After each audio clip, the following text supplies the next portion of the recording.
Hello friends, আপনারা সবাই কেমন আছেন? আশা করি আপনারা সবাই ভালো আছেন। আমার চ্যানেল সুস্মিতাজ ফুড জাংশনে আপনাদের সবাইকে স্বাগত জানাই। আজ আমি আলু দিয়ে কাবলি ছোলার তরকারি বানিয়ে আপনাদেরকে দেখাবো।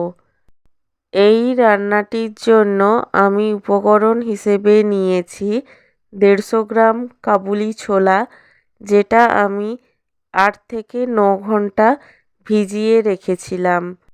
কাবুলি ছোলা ছাড়াও আমি উপকরণ হিসেবে নিয়েছি আলু, যেটা আমি কিউব শেপে কেটে নিয়েছি, আর নিয়েছি রসুন বাটা, পেঁয়াজ কুচি এবং আদা বাটা।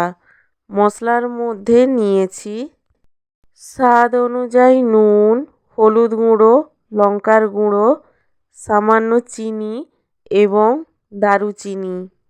সবশেষে নিয়েছি ধনেপাতা কুচি এবং বাটার।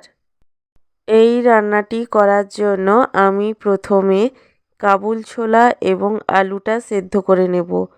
তার জন্য প্রেসার কুকারে আমি প্রথমে কাবুল ছোলাটা দিয়ে দেব, তারপর দিয়ে দেব পরিমাণ মতন জল এবং এরপর আমি দিয়ে দেব আলু। আলু দেওয়ার পর আমি এর মধ্যে দিয়ে দেব স্বাদ অনুযায়ী নুন এবং হলুদ গুঁড়ো।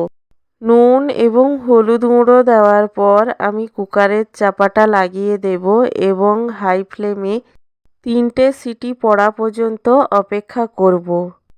আমি যে কাবুলি ছোলাটা ব্যবহার করছি সেটা 3টে সিটিতেই সেদ্ধ হয়ে গেছে।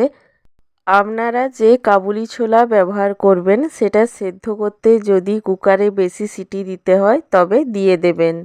এবারে আমি রান্নাটা শুরু করব। তার জন্য ওভেনে কড়াই বসিয়ে দেব এবং কড়াইয়ের মধ্যে দিয়ে দেব সাদা তেল। আপনারা চাইলে সর্ষের তেলেও রান্নাটি করতে পারেন। তেল গরম হলে আমি তেলের মধ্যে দিয়ে দেব চিনি। চিনি দেওয়ার পর আমি তেলের মধ্যে দিয়ে দেব দারুচিনি। চিনিটা যখন লাল হয়ে যাবে তখন আমি এর মধ্যে দিয়ে দেব রসুন বাটা।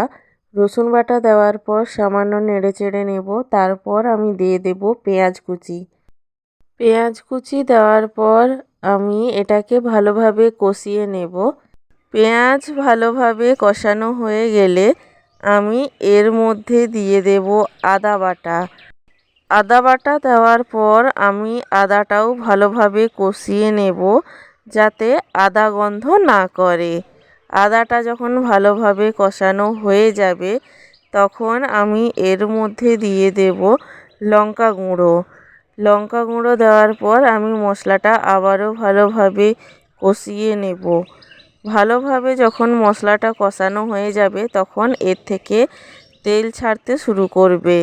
মশলা থেকে তেল ছাড়তে শুরু করলে আমি আগে থেকে সেদ্ধ করে রাখা কাবুলি ছোলা এবং আলুটা মশলার মধ্যে দিয়ে দেব। কাবুলি ছোলা এবং আলু দেওয়ার পর এগুলোকে আমি ভালোভাবে নেড়েচেড়ে নেব যাতে মশলার সাথে এগুলো ভালোভাবে মিশে যায়। এরপর আমি এর মধ্যে দিয়ে দেব কিছুটা ধনেপাতা কুচি। ধনেপাতা কুচি দেওয়ার পর আমি সমস্ত উপকরণ আবারও ভালোভাবে নেড়েচেড়ে নেব যাতে ছোলা এবং আলুর মধ্যে মশলাটা ভালোভাবে ঢুকে যায়। তারপর ছোলা সেদ্ধর জলটা আমি এর মধ্যে দিয়ে দেব।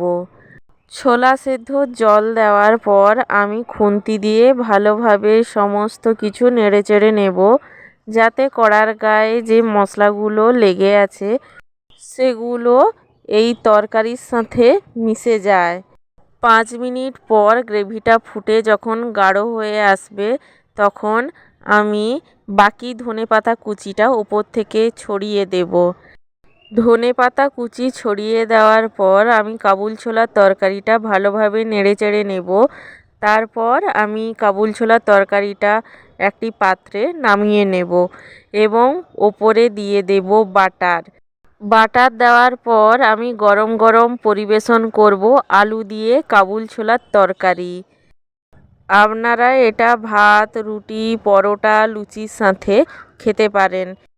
একবার এইভাবে আলু দিয়ে কাবুল ছোলার তরকারি বানিয়ে খান, দেখবেন খুব ভালো লাগবে।